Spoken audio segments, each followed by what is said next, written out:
Microservices stream where we are off to an awesome start today.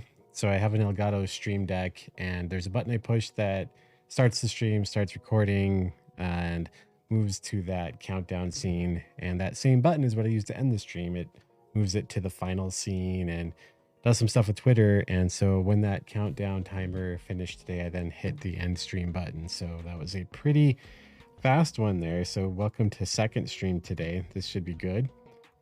Let me blow up the text size here because let's dive into things. First of all, over at Practical Microservices Daily, where I typoed the title of today's email. That's pretty cool. I fixed that one though.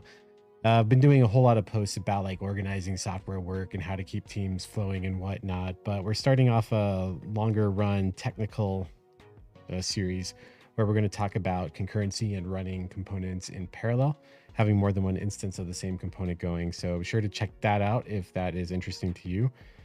And text is pretty small there. That only makes the client area bigger though, not the URL bar. Anyway, let's jump back into the code. So we are working on the identity component. So the user submits their registration information. And so then this is the component that takes that and owns it and triggers sending an email as well. And where we left off was we were in the handler for the registered event. And our goal with this handler is to end up sending an email or a send command to the send email component. And we have this beautiful failing condition right here where we're trying to use this email ID variable and it doesn't exist. So we just need to get that. Where does that come from? So in the book code, what we did was, I can find it here. We were dealing with UUID v5s, and we would take the identity's email address and run that through a UUID v5 generation with a particular namespace. And so let's just do the same thing. And we paste it in that namespace right there. And so my question is, how do we structure it so that we can get that in the test?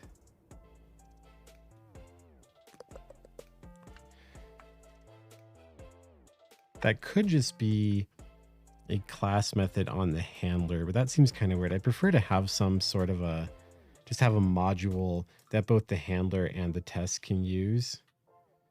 So that seems like it would make the most sense.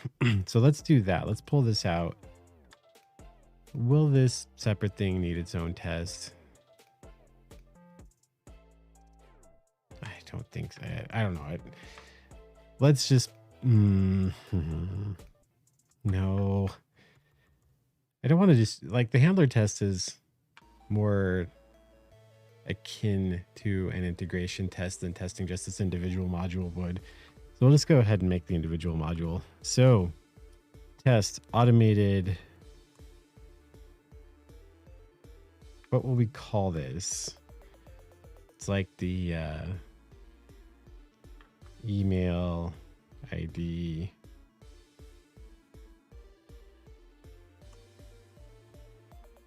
We could just call it that. And let's open that file. It's a test, so we'll need to require, actually automated init is right there in our very folder. That's nice. I messed that up a lot. So let's just make sure I haven't here. Sweet, everything passed. So context is email ID, and that's kind of all there is to it, right? So if we had, let's see, some email that could be like hello@example.com, or better yet, we have a control for this. So we could just get an example email. Let's run that, make sure it works. It doesn't. Oh. 1 second while I check to see if this is an emergency.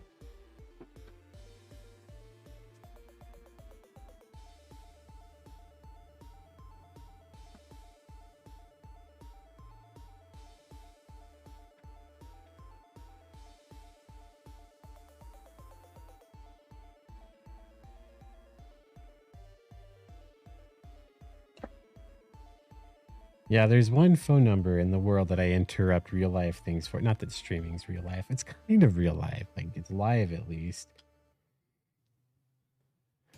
But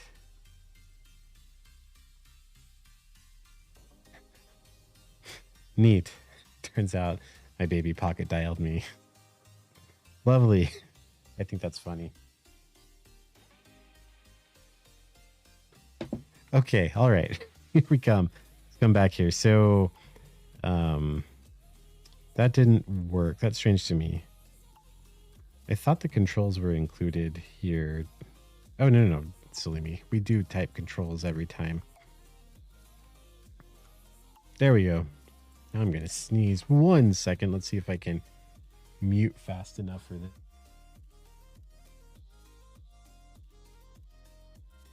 Boy, this is the best start. Now I'm running over my backpack with pictures. Oh my goodness. Okay.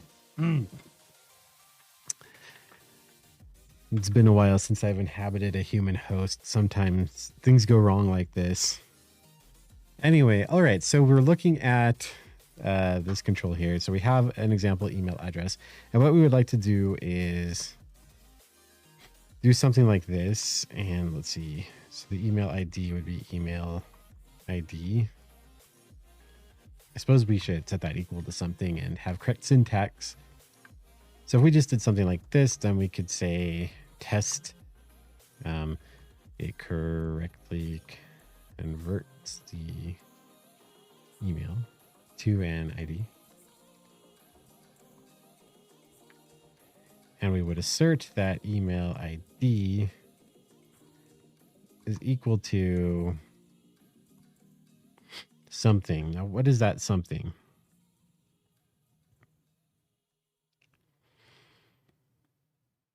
Because it's not going to come from a control. Like, I'm going to hand convert this email address to a v5 UID. And I just want to make sure that this thing that I call does it the same way. So I'm just going to say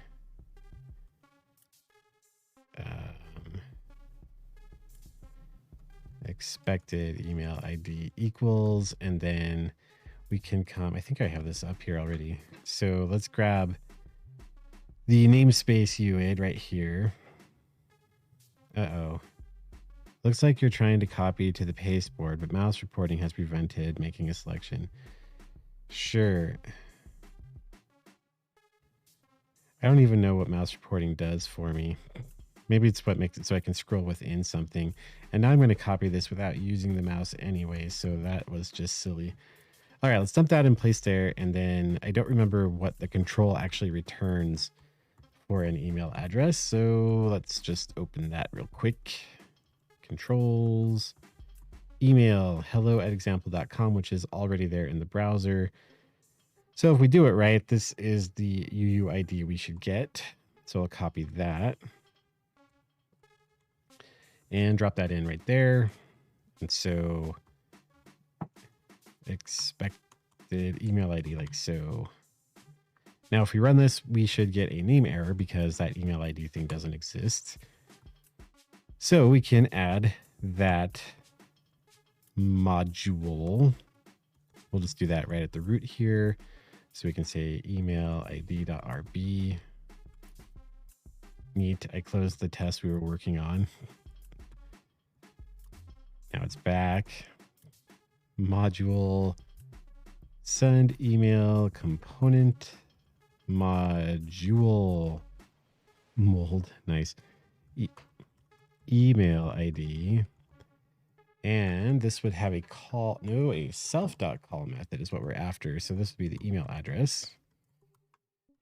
And this will still give us the same error because we haven't added that to the loader yet. So let's lib not send email component. We're in the identity component. Yeah, and so the question that I was having was, should the send email component be the one that does this conversion? Like, should this class exist within the, or module rather, exist within the send email component? And no, because the send email component just gets email IDs. It doesn't particularly care about how those come to be. So the choice to run the user's email address through the UUID v5 conversion for the purposes of the registration email component, that is something that belongs to identity component and not to the send email component. So what were we trying to do? We're trying to lib and identity component email. Nope, that's the wrong one. Lib identity component. We want the loader file right here. And we can just drop it in right here. Identity component email ID, like so. Now we should get an assertion failure because this method is returning nil. Nil does not equal that string that you see right there. Yeah, okay. So I'm just gonna make a note here. Hand generated this. Well, let's see if the email's value changes, this test will start failing, which is something I don't like. So if something changes about the control, the test starts failing. It would be nice to not have that kind of an exposure. Like, one of the nice things about doing everything coming from controls is that controls change with implementation. So if the implementation were to change, we would expect to change the controls with it, and then the test would be protected. But in this case,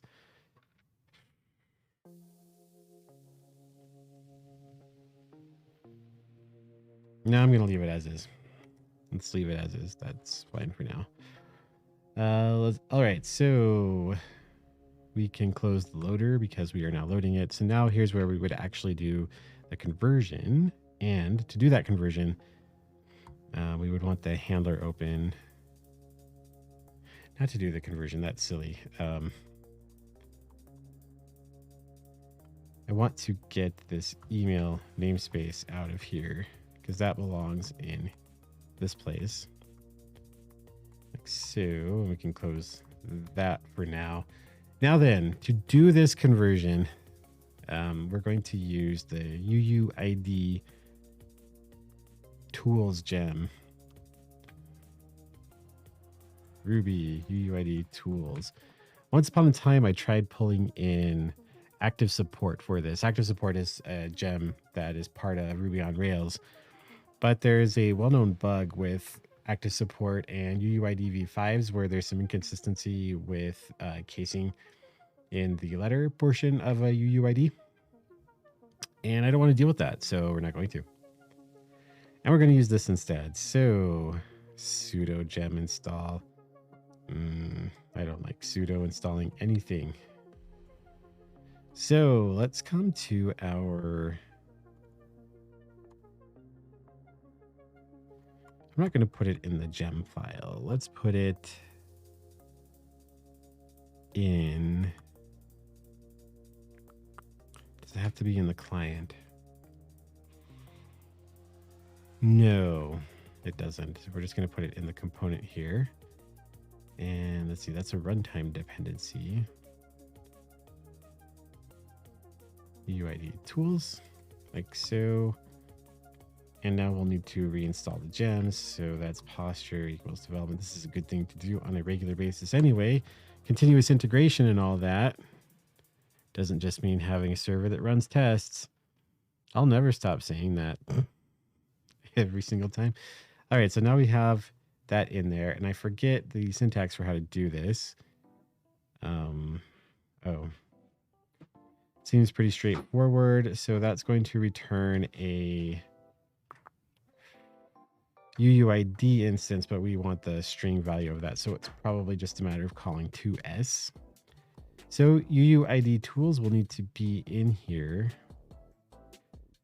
And this is the file that needs it. So we can just put it right there. And then what we can do is the UID equals, well, let's just grab all this, shall we?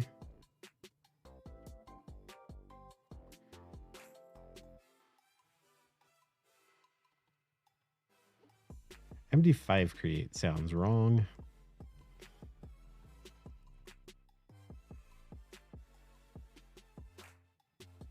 It's probably SHA-1 create.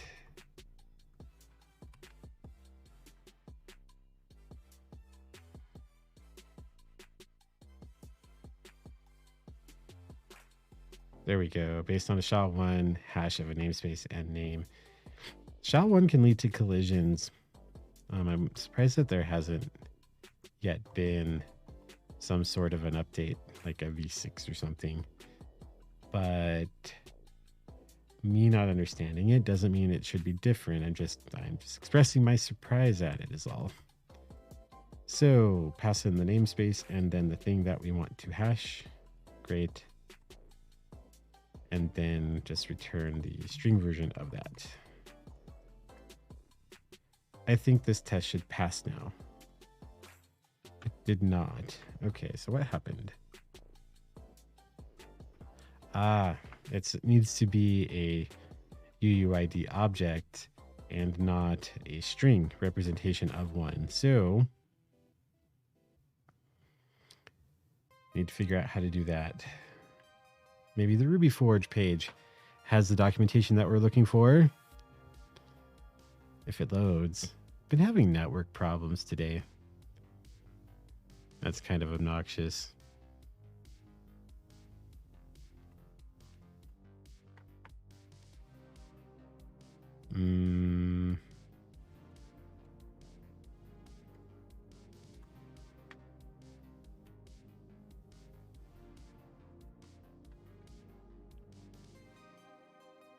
Strange that that worked. Okay, whatever. Is there documentation? Here we go. Do Ruby Forge. Why did I even search? Silly me. Tools. There we go. Maybe this one has it. So let's see here. This UUID object instance class method convert from hash. Can you just do like a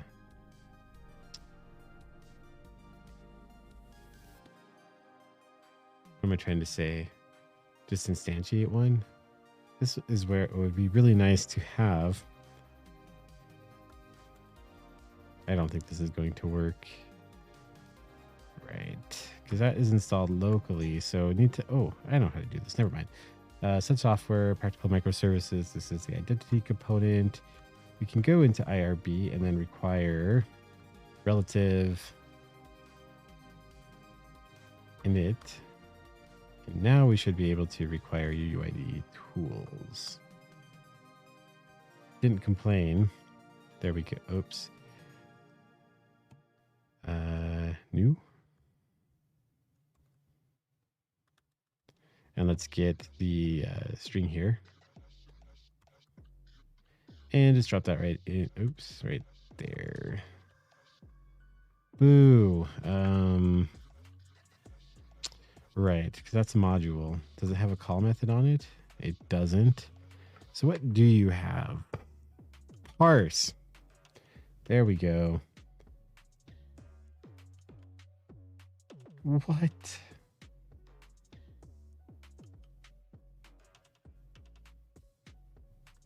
I see. There's a class within the package called UUID. There we go. That's what we wanted. All right, neat. You know, that could make for an interesting little snippet. So let's just pull that out real quick. What timestamp are we into this thing so far? Let's see. Oh, about 20 minutes or so. 20 minutes or so in. Now to get an IRB console. Just an IRB session. that is component aware. All right, cool. So you're working on take two. So you're working on an event-tied project and you wish you could do something in IRB, but have it be aware of your component and all the stuff in it. One of the troubles is that the way that event-tied or components work, you install the gems to a local file in your file directory, the gems folder. You install it to a folder, not to a file. And so if you go into IRB, and in this project, for example, I'm trying to use the UUID tools gem. If I just go require UUID tools, like so, I will get an error because it can't find it. It's not in the global namespace. It's in that one folder. So what you can do in your event-tied component project is go require relative. And in fact, this is the same thing that the startup script does and that all the testing does as well. And just require relative init. That will eventually hit the load path file that you'll find in the root directory. And then from there, you can go ahead and require a gem that you have specified in either your gem file or in your gem spec. So now UUID tools is available to me, and I can scroll up through my history and parse this string into a UUID. So yeah, that is how you get an IRB session that is aware of your component. Sounds good. All right, I will extract that at some point. Okay, cool. So if that's the way that that works, so what we should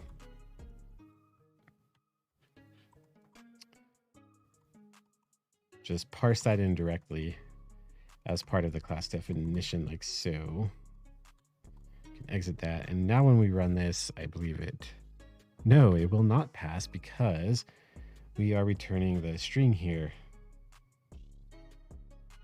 Wait a second. No, that'll work. That's just the namespace. That feeds into the SHA-1 method.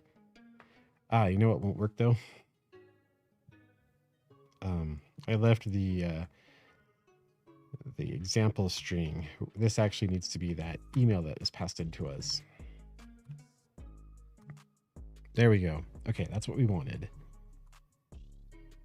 That is good news. That works. Great. So let's close you and let us open back up our handler here. So then handler's new, registered is that. Now we want to say that registered will have an email on it. So what we want to say is that the email ID is going to be using that email ID module. We want to call that with the registered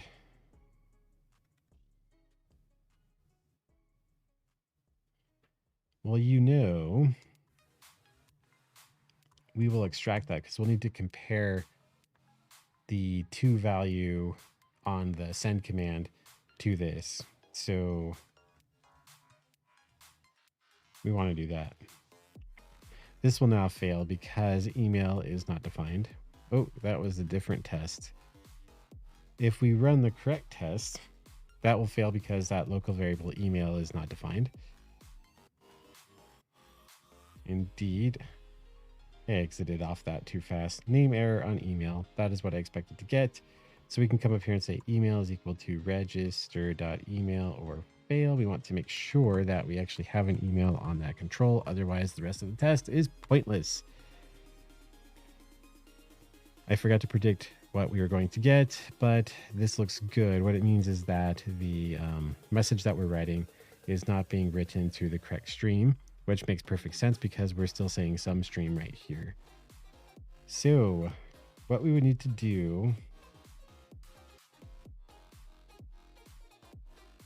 we are hand constructing the message here, which I don't love, but I think the plan was get that working and then we'll go add the client portion of that to the send email component, which we don't have in place yet. We switch over to that one. That usually shows up in a commands folder. That's just the convention that goes back to the account component. If you go to lib, account component, commands, these are the helper classes that are intended to be used by whatever the client of the account component is. So in this example's case, that's the funds transfer component. But if you had some sort of a if you expanded on this example to include more banking functionality, you could imagine you could do deposits and withdrawals without being a funds transfer. In fact, you might even see an open and close one if you were to expand this further, but the example didn't go that far. So whatever. That's where we would expect to put the client. That's where we will put the client. But for right now, this will be good too, because it'll show like, why do we build these clients? You'll see how much nicer the experience is for the caller if those helper classes are in place. So what we would want to do, so this is one of those things, right? Now, as the identity component, we have to understand what is the category that the send email component will be subscribing to.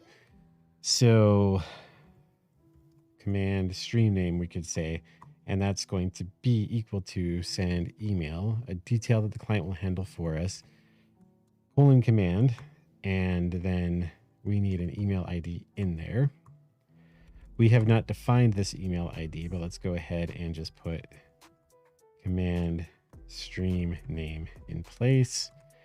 And again, the client, the send email client, is not going to be the one that converts our email address into a UUID, because that is not a thing of the send email component. That is our decision as the identity component authors to, because what we're after is a stable identifier for the registration email for a given user, for a given identity.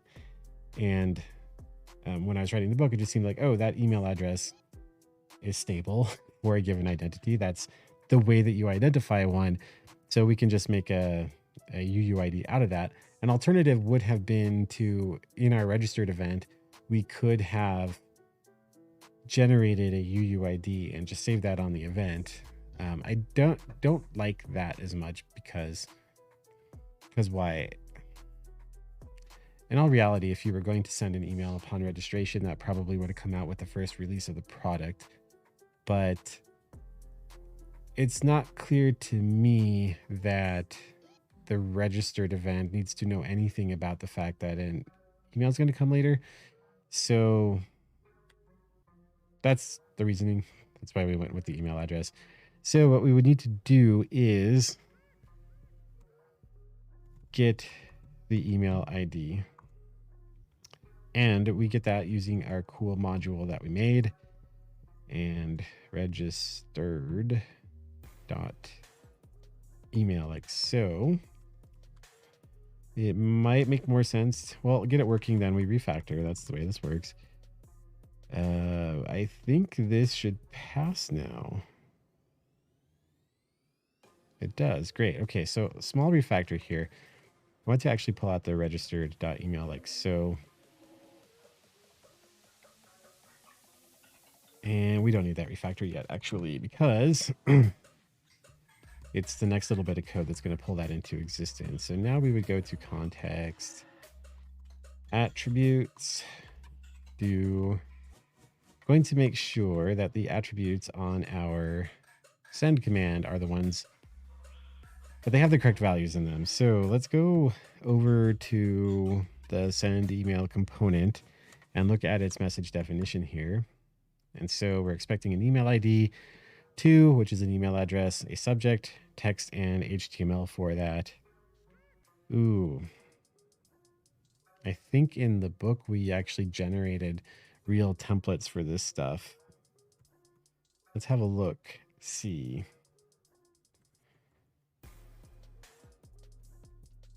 Email.subject. Yeah, so we generated this email thing. How did we do that? Render registration email. I bet it's right here. So email equals new email. Did that come from the package? It did. Okay. So we're going to render it. And then we get the rendered and we set that rendered object onto context.email. So if we're going to have this be complete feature parity,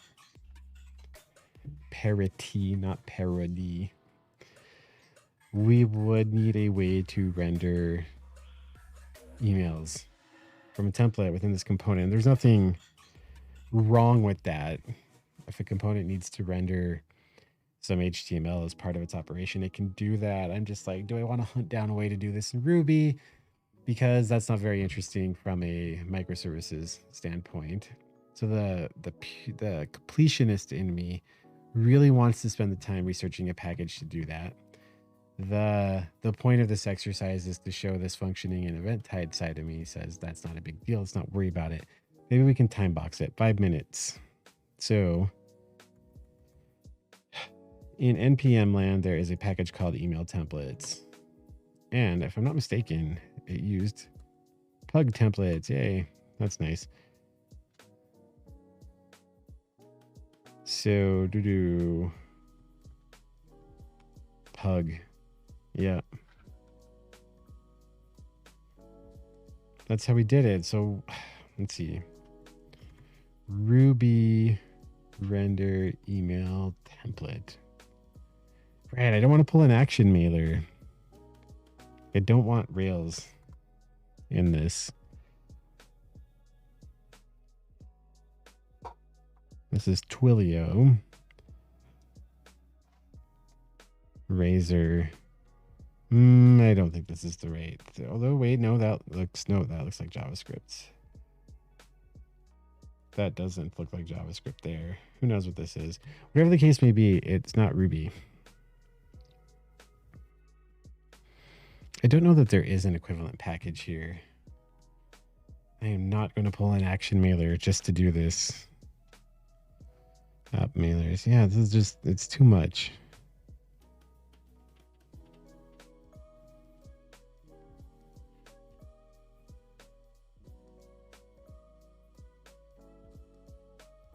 It follows the same design patterns as controllers, and I don't like those design patterns. It's strange to me that the private instance variables in some class become just accessible in some other class. I'm not a fan of that. And I don't want to actually send the email. I just want to render it.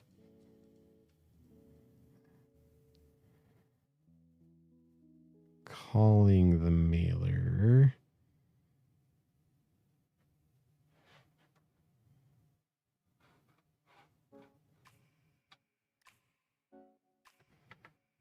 Yeah, we're not going to actually... We'll just have both plain text. How complicated was the actual...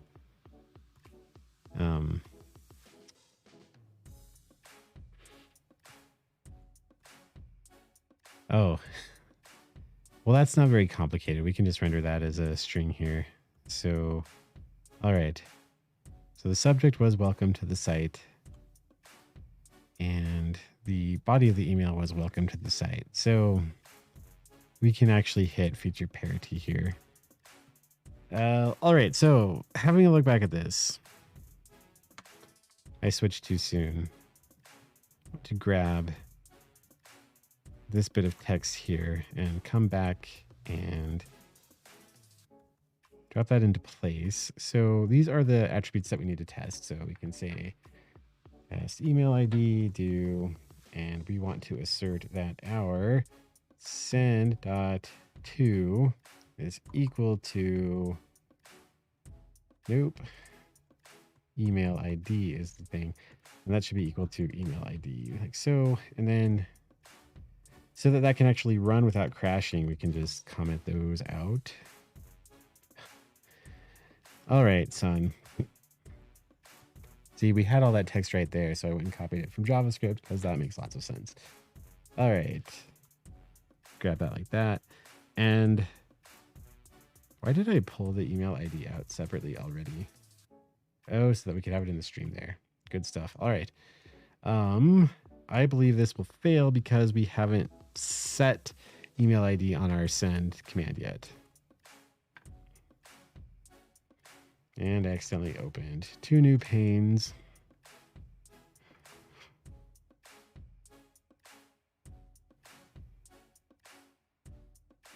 Oh, my dear goodness. I looked at JavaScript for 5 minutes and immediately went to camel case.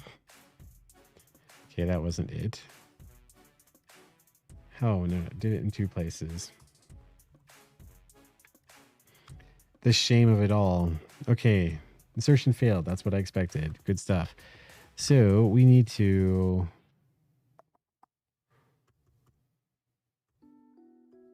I do want to actually follow the registered event because that will do the metadata wiring. The send command is caused by the registered event. So let's just get rid of that part right there real quick. And then we can say send.email ID is equal to email ID. Like so. Now we should pass. Oh, we didn't. Not happy with that. What do we have?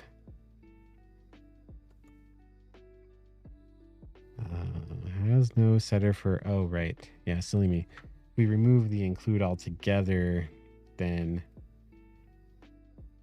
it doesn't know we're doing an include. So if we pass it an empty array, then it should not copy over any of the data attributes because there are several that don't match. And in that case, what happened is we have a syntax error right there. Now we should pass. There we go. Great. All right. So next attribute is the to field. Just save all those keystrokes there. I think we pulled the email out separately in the test. So this should be an assertion failure. It is indeed. So here is where then we can do the one attribute copy over that actually makes sense. Okay. So next, test subject to, I'm really curious, how did I test this in the book? So if we had a registered test here, this is why I don't like putting several tests in the same file, but I did. Can't change that now. Processes a valid user registration. Trace ID, user ID, email, password hash, right. It writes the command to send the registration email. So this is the one we would care about.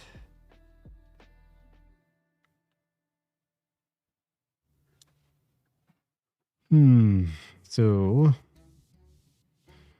we check the to and the subject, and we just straight up did the expected text of one. I don't love hard coding those. Oh, hey, SB Ditto. How's it going? We're just working on the test for writing the send email command when someone registers. And I don't know if you know the answer to this, but in the book, when we wrote the send command, there was this nice node package.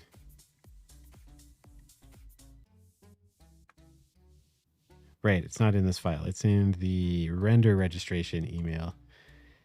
And there's this nice node package called email templates, which basically gave you a way to use various templating engines, including Pug. You probably could use EJS or any others, because I think it's pretty much if your template engine has a function that the email templates can call and passing it an object with context, doesn't matter what engine you're using. It was really lightweight and I liked it, and it was beautiful. And you might be able to tell with all these praises that I'm singing that I'm sad to not find a similar thing in the Ruby world. I don't know of one that works like that. And there's active or action mailer from Rails, but I'm not going to pull in action mailer because I think that's pretty heavy handed for just rendering a simple template. So we're just going to hard code the strings. No, because here's the deal. The actual emails that we send, like there's the HTML template that the welcome email uses in the book. Just says welcome to the site. No information about where you just signed up for, what your username is, none of that. Pish posh, because we kept the focus on microservices, not a good user experience when registering for a site. So right now, what I'm currently struggling with is we could very easily in our test here do something like, you've seen it used but haven't researched it really. Yeah, it's like it's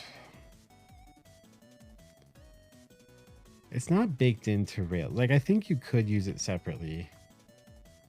Oh no, here's the problem that I was having with it. So action, mailer, Rails. I wasn't finding a way to use it to just render the email. Like it actually wants to send it.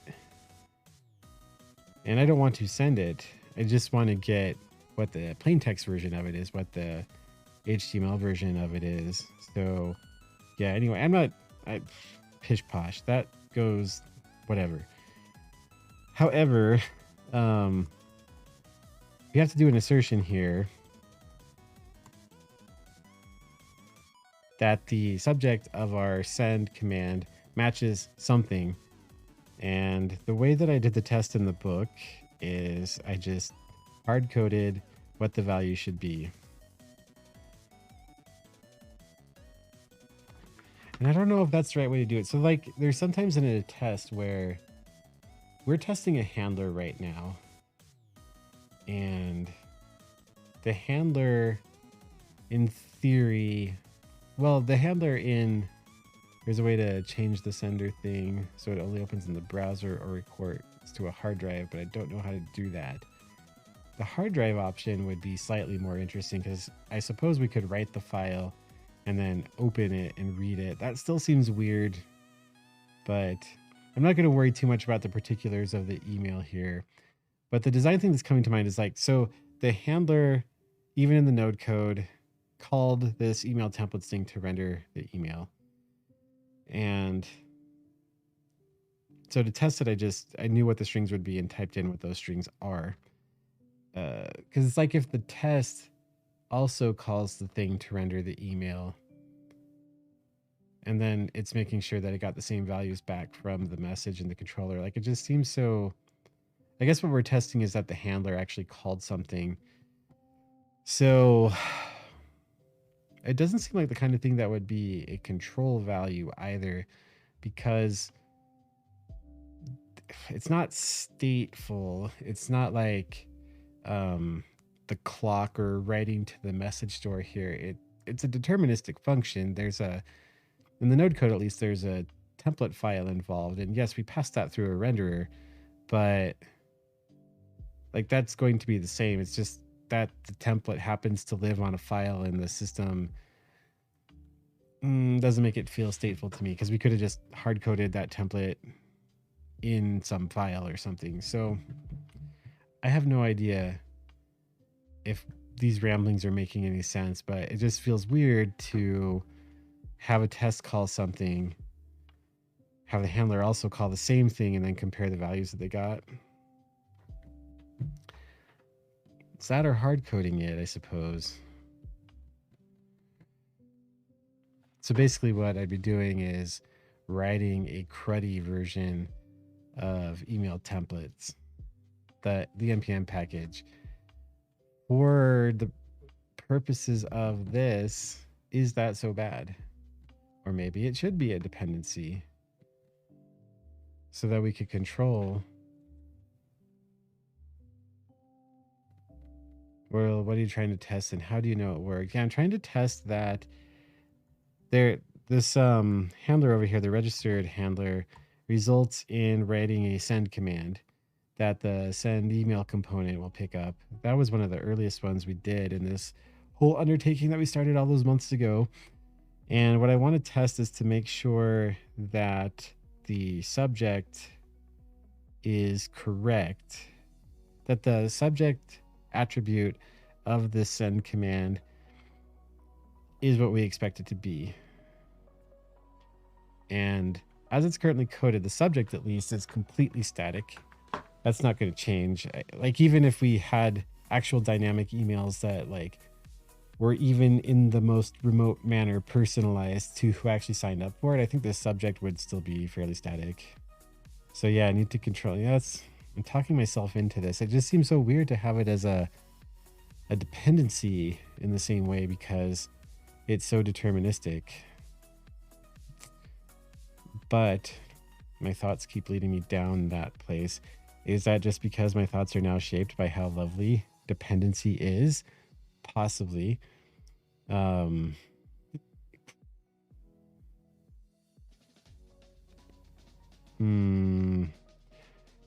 well, we can go that route and see how it turns out. So what we would need, okay, normally we'd write a test, but that's what we're going to get to, because we have to make this dependency that does the rendering of the emails now. What would that be called? Render comes to mind, but render what? Render email? And then maybe some class name that. Yeah, that's fair. You did pop on a few minutes ago and only heard my short version of it. We've got about a minute and a half left, so we're not going to get very far. But let me see if I can give the context better. And then if you're here next time, you can tell me all of the answers. But in the node code, there is the handler for the registered event. So this is the event that gets written when someone has registered for the site. And one of the steps of that is, well, the main thrust of this handler is to write a send command picked up by our email sending component. And that component expects to have a subject, an HTML version of the email, and a plain text version of the email, in addition to who to send it to and an identifier for the email. And the way that I pulled that off in the node code was with this beautiful, beautiful package called email templates, which abstracts that all away and lets you use whatever templating engine you want. And then you just, when you actually call it, like this is where we actually call the render. And this is just an object with context, meaning we do absolutely no personalization on this email in the Practical Microservices book. That's fine. And so that call right there turns your specific context plus a template into this object that I named rendered here. And that has a property on it of like plain text and, or HTML and text. And that, and then you have a pug file for each of those things. So like this is the pug file, the template for the HTML. If I'm remembering my pug correctly, you could have something like, I guess div hello, if I'm interpolating this correctly, user. And if you had that in this object right here, then that value would get interpolated there. Let me undo all that real quick. And then there's also a pug template for the subject. So you could interpolate things in there if you wanted to as well. And that generation is what I don't have a Ruby equivalent for right now. I would like to be able to have generating the actual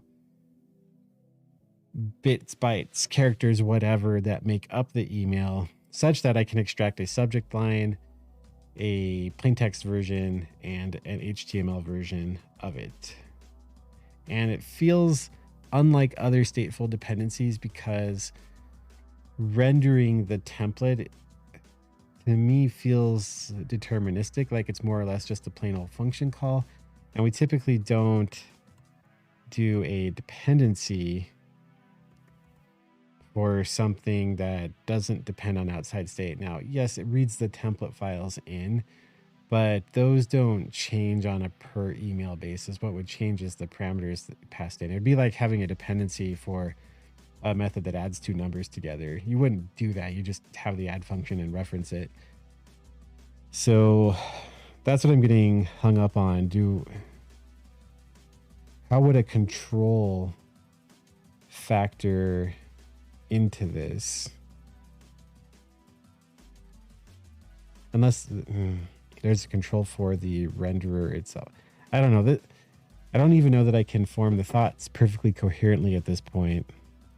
I'll just have to chew on it though, because we're already 2.5 minutes over time. So SP Ditto, thanks as always for coming, and everyone else too. Have a lovely day. We'll catch you next time. If you can figure out a way to render email similar to how email templates does it, you will have eternal gratitude for me, which can get you quite a bit at the local grocery store. You need the renderer to have a particular state. Yeah. Yeah. Which sounds like controlling it. Question is how to get that controlled value into the handler.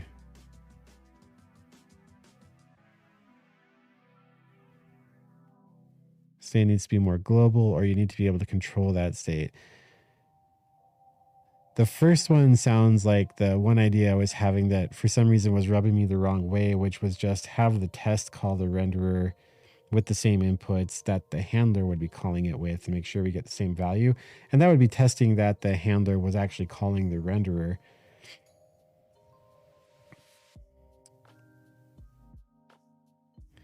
Yeah. And the other is to make it a dependency with a substitute. That feels wrong too. I don't know. I'll chew on it. It's a good way to think through it. That guides my thinking. So thanks for that. Have a good one. Till next time, happy coding.